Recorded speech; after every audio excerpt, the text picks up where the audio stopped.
Stanage, White House columnist at thehill.com. Niall, thanks for staying with us on this. It's a really important topic. And I want to, of course, say this is not a monolithic group of voters. For example, older Cuban American generations tend to lean Republican, but generally, Pew Research shows 60% of Latino adults think that the Democratic Party represents them better.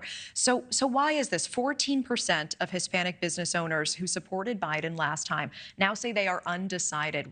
What has the Biden campaign done? What has Biden done over the last 4 years to lose these voters? I think it's a question really of the Democratic brand as much as it is President Biden himself. There has been some suggestion that a lot of Hispanic voters lean a little bit more socially conservative than they now see represented by the Democratic Party. There's typically quite strong support for law and order, and the idea that the Democrats at least were painted as being the party of defund the police may have hurt to some degree.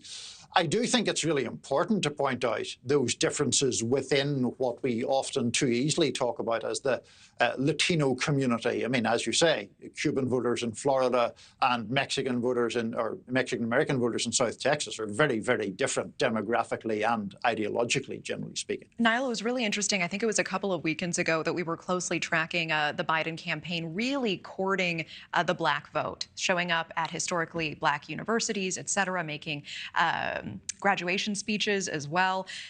Is the Biden campaign not focusing enough on the Latino vote? Are they taking that vote for granted? Well, they have begun making some efforts. They just recently began a series of ads on Spanish language media. The president gave an interview, a TV interview to a Spanish language or primarily Spanish language network. And there is an outreach group now launched. But I think in some ways, Natasha, to your point, those moves are perhaps signs of alarm. Because what we saw in the 2020 election was President Biden win all Latino voters by not far short of 30 points. More recent polls show that advantage way narrower, maybe around 8 or 10 points. Wow, that's a significant difference. And Niall, meanwhile, today, the vote for Mexican president is happening. This is the same year as our presidential election, whether it's the standing president or Trump getting reelected. I want to ask about this. Has Biden's relationship with Obrador been a successful one? And what would hopefully change with this next Mexican president who comes into office? So I think a couple of things are worth mentioning, Natasha. One is that border encounters at the southwestern border have fallen in the past 3 months.